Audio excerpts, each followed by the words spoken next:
Okay, so we were looking at basically leagues trying to limit entry. And we had looked at this in a couple different ways. We said,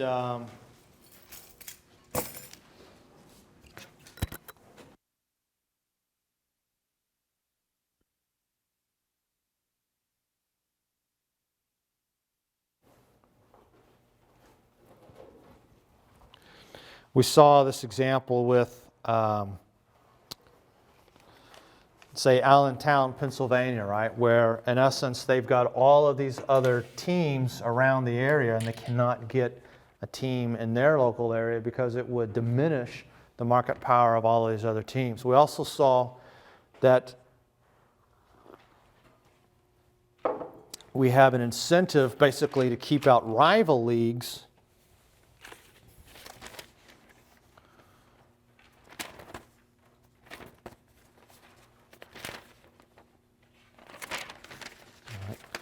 because we saw, well, if we've got something like this, here's our quantity, here's our price, and if there's no competition, we're facing this type of demand curve and this marginal revenue curve.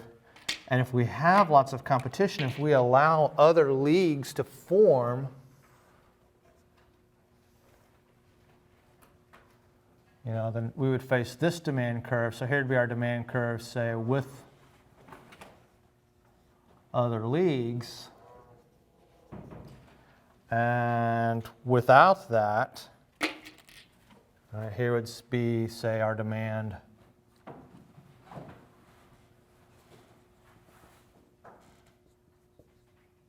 without other leagues. Right, maybe it looks something like this, right? So we're going to be facing this much more elastic demand curve. A much more elastic demand curve means, of course, we can't raise prices much. We don't have as much marketing power. We don't have as much pricing power. Profits are going to be smaller. We don't want that. And so we saw that there's lots of different ways to do that, right? So we have these rival leagues. And we saw things like with the Pacific Coast League and Major League Baseball and the Negro League.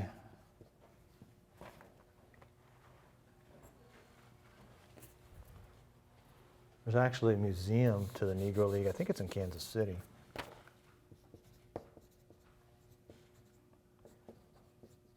They had these things like Major League Baseball, right? And in essence, one of the ways that you can get around the formation of these other leagues is you can say, oh, well, there's this whole third league that's forming on the West Coast. We're going to take the teams and we're going to move them out to the West Coast. Or, hey, the Negro League is up and coming. We don't want that. That's competition. We're going to integrate, all right? You've also got things like, say, in the NFL, where you have, say, the USFL, right? This was offering, say, spring football. And the league was fairly successful for a couple of years, but kind of lost its footing. Basically, the NFL was able to keep them from being successful. And like I said, I mean, the USFL, Donald Trump actually sued the NFL saying you are a trust, and the courts agreed and said, yeah, you're a trust. You're subject to antitrust laws. And they penalized them, but the penalty was essentially only $1, right? And you had other things like, say, the XFL, the Extreme Football League. You had the World Football League, right? And that was teams from all over the world. I remember watching those games going up. And so growing up, there was a team in, I think it was in Madrid or Barcelona, I can't remember which, that I kind of liked. The American Football League. All right. You've got other things that can be like the NBA. You've got the American Basketball Association.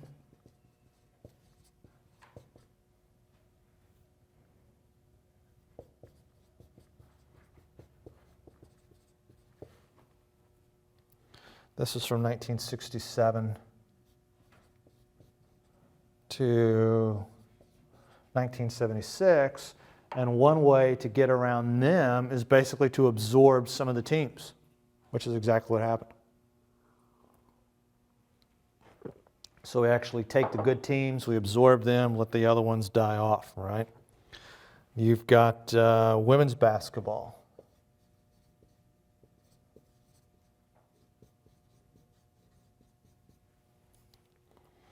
So you have the women's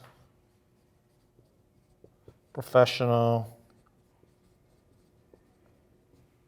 basketball league.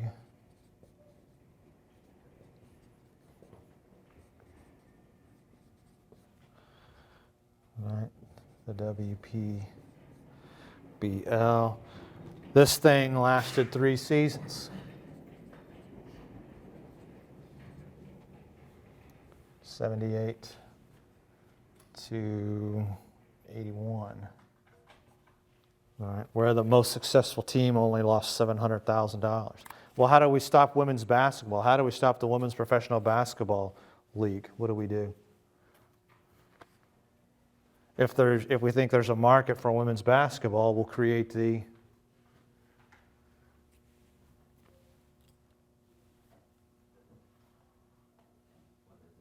women's NBA, right? And the WNBA is wholly owned by the NBA, 100% owned by the National Basketball Association, right? So you've got women's professional basketball leagues. Hey, this might be a competition for us in the future, so we're going to have the WNBA. All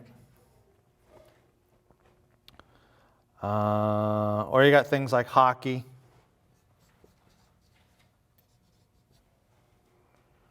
You got the NFL or the NHL versus the World Hockey Association.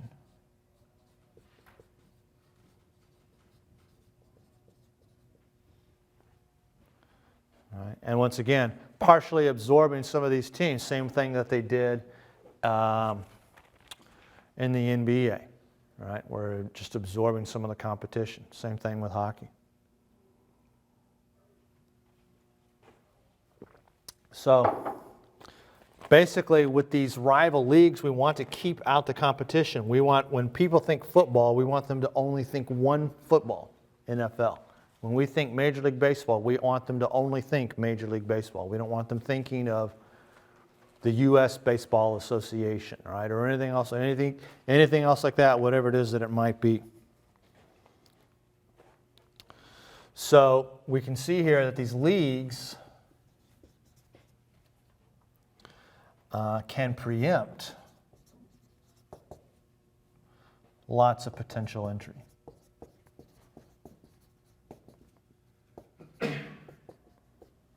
And one of the ways they can do that is through expansion.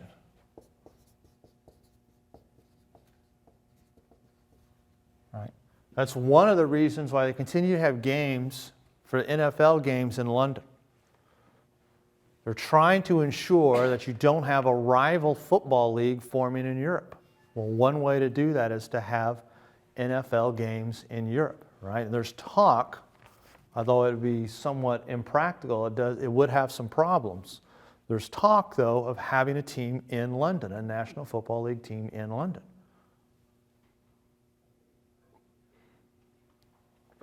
I'm not sure that with the problems that the NFL is having right now, that that's going to be on the table anymore. We'll see. But one of the things that you can do, you can preempt a lot of this type of league rivalry, right? Once the league is formed, it's harder to get them out. It's easier to have them never be formed in the first place, right? I mean, it's easier if you're the lawnmower guy to not compete against another lawnmower guy. It's easier if the other lawnmower guy just never even enters in the first place. So what can you do preemptively to keep potential entry out? And you can do that through things like expansion, right? So it might be in the league's best interest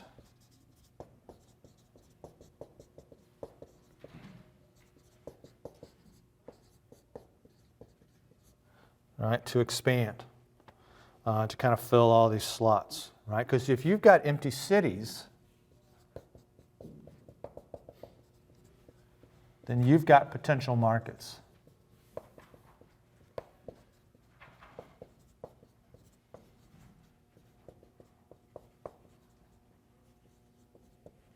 All right, these are potential markets for rival leagues. Now, we'll see a little bit later on when we're talking about building stadiums and things like that. It can actually be in the league's best interest to leave some cities available because it gives a threat for relocation for teams.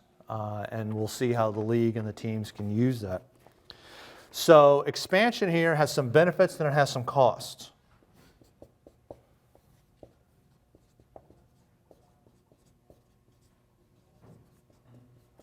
Just like everything else, right? If it was all benefits, then you'd always be expanding. If it was all cost, you never would, right? So if we're looking at this in terms of benefits, we're going to get increased revenues for the league, and we're going to decrease the probability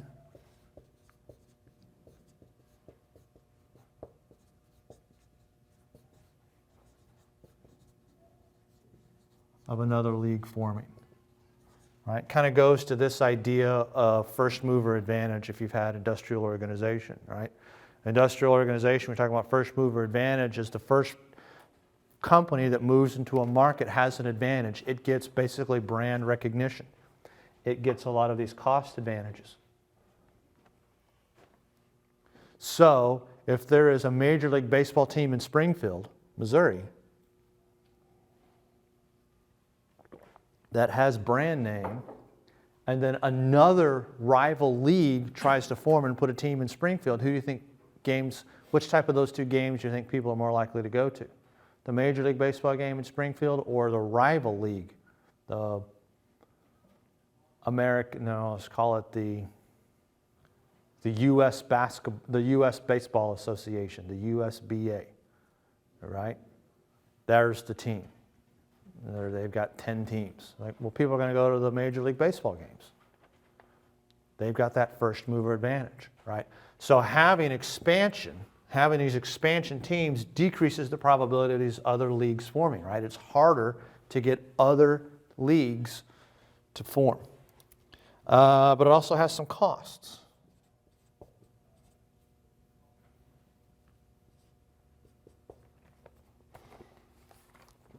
Right? So we're going to see decreases in revenue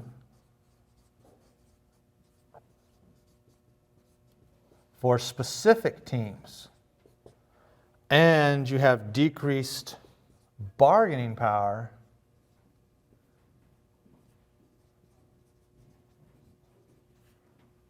for current owners. All right? So if the current owners say, look, I need a new stadium, and all of the major slots are filled, city-wise, where are they going to relocate to? Right? I mean, if the St. Louis Rams had said, if you don't build us a new stadium, we're going to go to Springfield, Missouri. Is that a viable threat?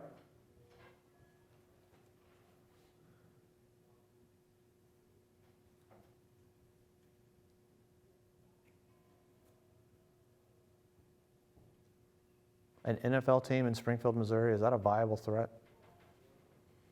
Probably not. I don't think so. All right? I don't think that's a viable threat at all.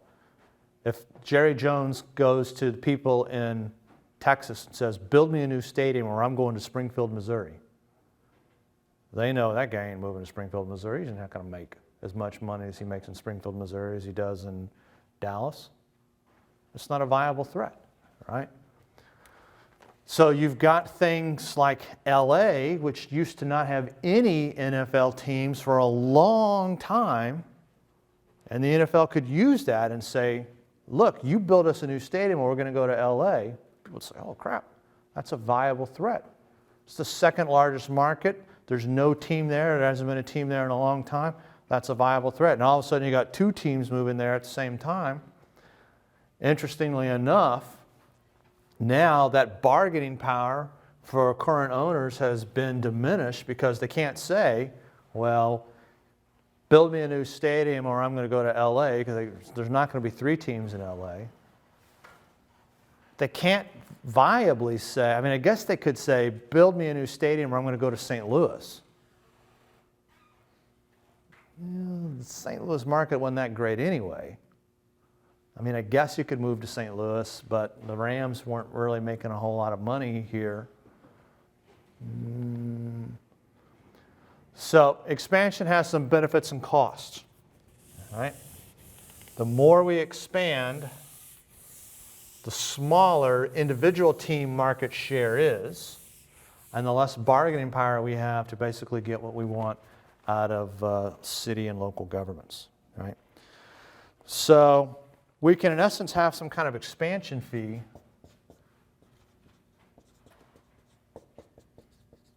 that we're going to charge for our team to expand.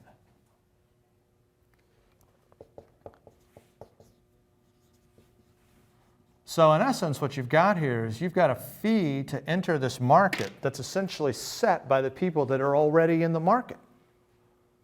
It's like having all of the dry cleaners get together and say, if you want to come into Springfield, we're going to have to charge you a fee to come into Springfield. All right? Well, that fee is obviously going to be in their best interest. Right? Because having more Springfields comes in, having more dry cleaners comes in, increases revenue to all the dry cleaners, I guess, and decreases the probability of another form of dry cleaning. I don't know what that would look like. Some other magical dry cleaning form, right? Because there's a whole bunch of dry cleaners. But it also decreases the revenue for specific dry cleaners within town and decreases their bargaining power. So this expansion fee is going to take into these revenues and costs.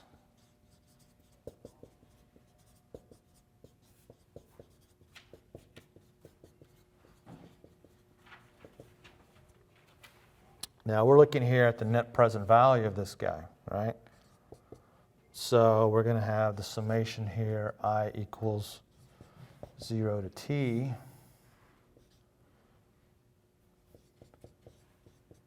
Vt minus Ct over 1 plus r to the t, right? Where Vt here is the value of ownership.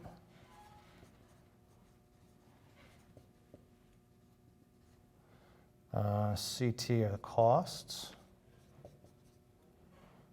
T is our planning horizon.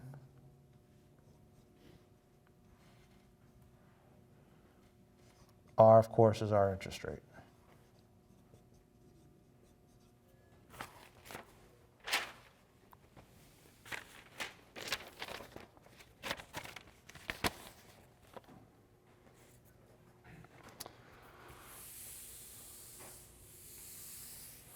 And like we said, there's lots of different things to consider here. You have all kinds of broadcasting rights to look at.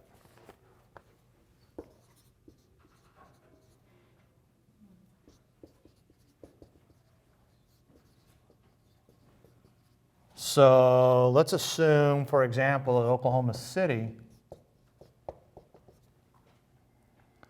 is going to get an NFL team.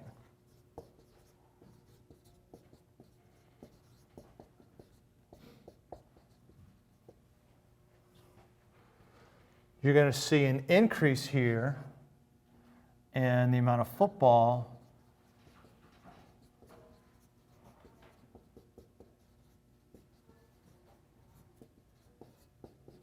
watched in the Oklahoma City market. So you're probably going to see an increase here in national viewership.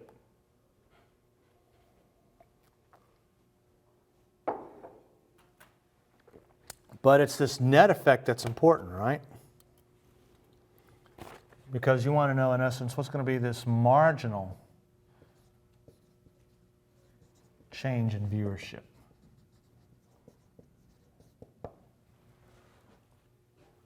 So if people in LA, I mean, how much more football in LA are people going to watch if there's teams there or if there's not teams there? You might not see that much of an increase in LA. You might see a large increase in Oklahoma City, but of course Oklahoma City is a much smaller market. So we also have these changes here for the league, right? Change in the net present value for our league. I equals 1 to I.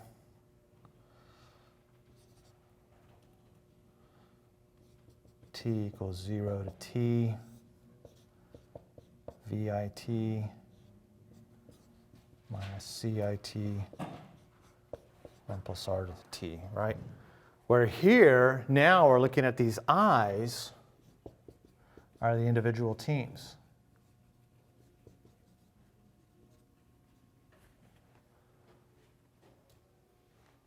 Because let's assume we did put a team in Oklahoma City. There's two markets that are going to be impacted by that. Dallas and maybe to a lesser degree, Kansas City. What's going to happen to those two? What's going to happen to the revenues for those two guys? They're going to go down, right? I don't know by how much, probably more for Dallas than Kansas City. But Oklahoma City is kind of halfway in between them. I got to figure most people there are probably fans. They're more likely to be fans of one of those two teams than of, like, say, the New York Giants or something, right? So we have these changes in the league for teams and for their costs as well.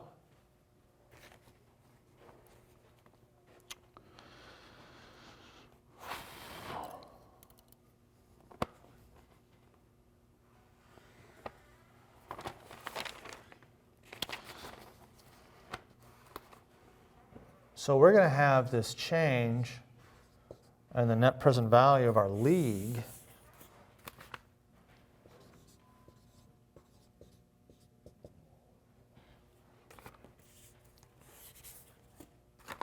All right. If this guy is greater than 0, so we can have this fee here.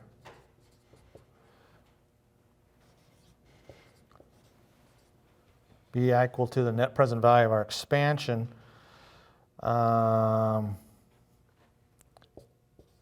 minus this change in the net present value of the league.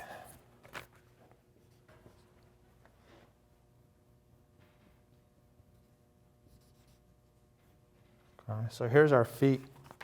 Because we want to know how much to charge Johnny Morris. He wants to open up an NFL team in Springfield. Okay, so there's going to be some benefits to that. There's going to be some value of ownership. There's going to be some cost to ownership over time for Johnny Morris. So let's assume the number could be any number that we want it to be. Let's assume the number is 150 million. However, having an NFL team in Springfield decreases revenues to the Kansas City Chiefs. The Kansas City Chiefs aren't going to want an NFL team in Springfield. They're already knowing that they make, I'm making up a number, 15% of all of their revenue is coming out of the Springfield market. Their revenues are going to go down, right? You're not going to see, or maybe you'll see a huge increase in the amount of football watched in Springfield. But and so maybe now the broadcasting rights for the NFL are going to be worth a little bit more, and that's going to help everybody else. So maybe for some teams the value is negative, for some other teams it's positive. So maybe this guy right here, the change in the net value, if we have a team coming into Springfield, maybe this guy is worth, say, $50 million.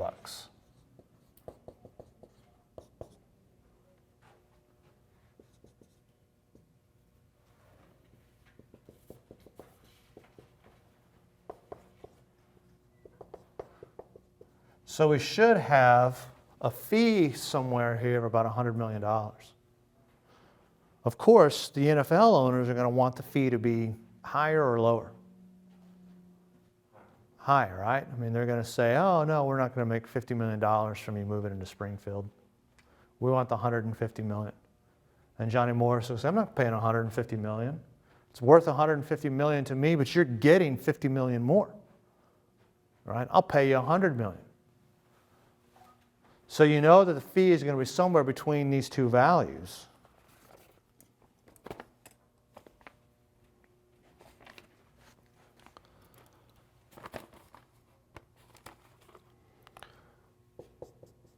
What happens if this guy right here is negative?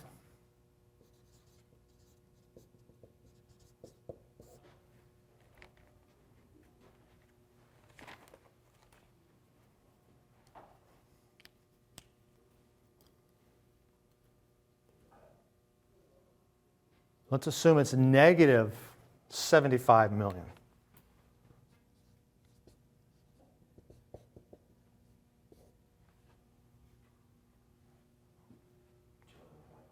Exactly. They're going to say, hey, you want to come into this market, that's fine. We know you're going to make $150 million in the Springfield market. You're going to cost to us as a league, though, $75 million over that same time frame. You're going to have to compensate. Right? And so now you're going to have a fee here of, say, $225 million. And of course, that's open to a lot of negotiation, right? People saying, no, no, no, no, you're wrong. Your economists are wrong. They didn't include this, this, and this. No, no, no, your economists are wrong. They included this, this, and this, but they forgot thus and so.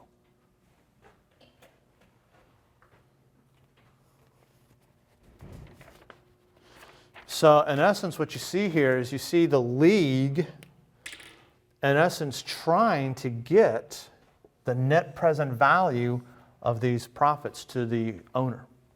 Hey, you're going to make $150 million from having an NFL team in Springfield. The fee to join is $150 million. All right? Because if we know for sure this guy right here is 150 for having an expansion team in Springfield. Right? And they say the fee is $100 million.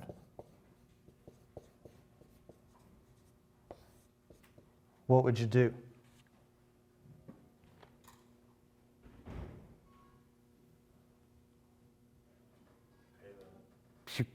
Here's $100 million. Because I pay that $100 million, there's $50 million sitting on the table. I just made $50 million bucks just by signing some pieces of paper. Right? If the fee's $200 million, and you know it's this, it's not a question of, there isn't any doubt about it. I mean, you can essentially you can get in a time machine and you can go forward 30 years in time and you can look at all of the past data. You know exactly how much the team is going to earn. It's not a guess. You know exactly what it's going to do. And it's worth $150 million. Do you pay $200 million for $150 million bucks? No. Unless you're getting $50 million worth of utility owning a team. Right? So, in a way, the league is trying to say, in essence, I mean, here are these profit potentials that you could have from having an NFL team in Springfield, right? Or Major League Baseball in Springfield, or a National Hockey League team in Tulsa, or whatever. And they are, in essence, trying to capture all that. They don't want to leave any money on the table. And then, in essence, what we're also going to have to do is compensate current owners for any losses. Or, if you coming in has a huge amount of benefit, it's worth it, right? And Johnny Morris could say, hey, I know I'm going to make $150 million, but you guys are actually going to make $50 million bucks. I'm only going to pay you $100 million. I'm going to keep the $50 million for myself. And everyone says, okay, that sounds good, or okay, that doesn't sound good.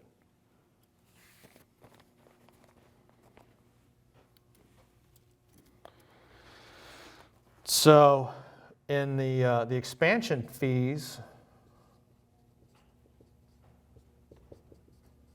can be quite high. Like, so for an NFL team, you're looking at around, I think the last time they had an expansion, the fees were in the $200 million range. Major League Baseball, last time they had expansions, it was around the $100 million range. NBA, 80 to 90 million.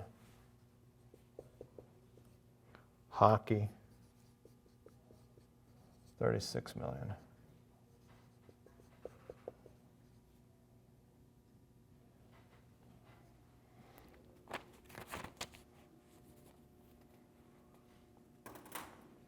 Right? And like I said, I mean, we can use a lot of these factors in lots of different ways. So for example, Tampa Bay wanted to have a team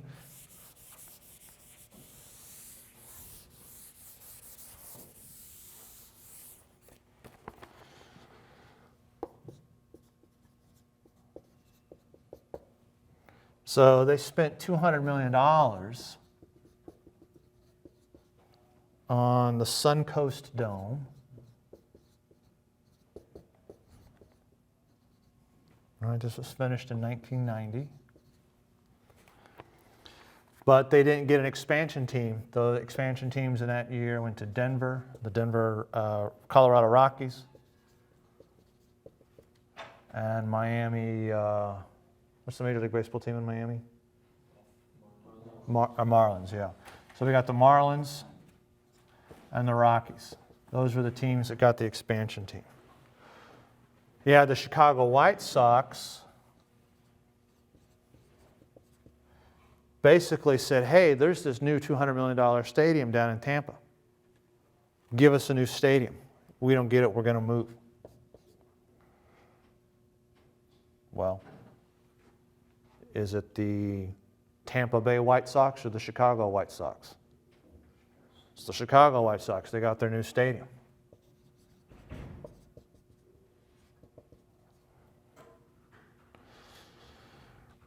The Giants out in San Francisco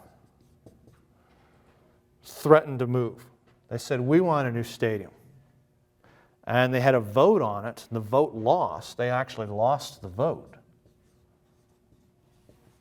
Lost the vote for a new stadium. They threatened to move. They said, okay, that's fine. You're not going to build us a new stadium. We're going to go to Tampa Bay. They got a brand new stadium down there. San Francisco Giants or the Tampa Bay Giants? Still the San Francisco Giants. The city changed, right? They had a vote. People voted. No, do not build them a new stadium.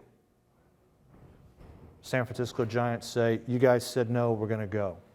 The city said, screw what the people want and we don't care. We're going to build you a new stadium. Built a new stadium. Mariners. Same thing. They also threatened to go to Tampa. The state legislature got involved. And they had state money, not local money. Here they had state money. Seattle Mariners or Tampa Bay Mariners? Seattle. They got a new stadium. So you see here, this stadium here, not having the expansion team in Tampa was valuable to three teams that were able to get brand new stadiums before, in essence, Tampa Bay finally got a new team on the next round of expansions. Right? Same thing in the NFL. You had the NFL expansion in 2000. They could have come down to two cities, Houston or LA. You had the exact same issue. People saying, look, LA is a large market. It's the second largest market. If you don't build us a stadium, we're going to go to LA. Right? And the NFL knows this. That's why they have kept the LA market open for so long. It's just recently that they've closed it. And interestingly enough, if you look at the data, it's not doing too well. And I don't know if that's because the teams have just moved there and it's taking time for the fan base to come back. I don't know. It's interesting. They're not doing that well in LA at all. The attendance is not very good. There was actually an article, I think it was in the Wall Street Journal, they were saying the attendance levels for the Chargers, it's now the LA Chargers, it used to be San Diego, the attendance levels were way here. They're playing in a stadium that can seat 90,000 people, and the attendance is like 30,000. And they're saying, oh, we planned this. This is our plan all along, to have low attendance.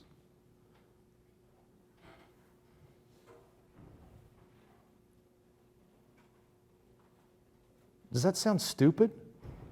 Yeah. Does anyone here believe that that's their actual plan? Our plan is to have fewer fans coming to the game? No, that's not their plan, right? Okay, we'll pick it up from here on Monday.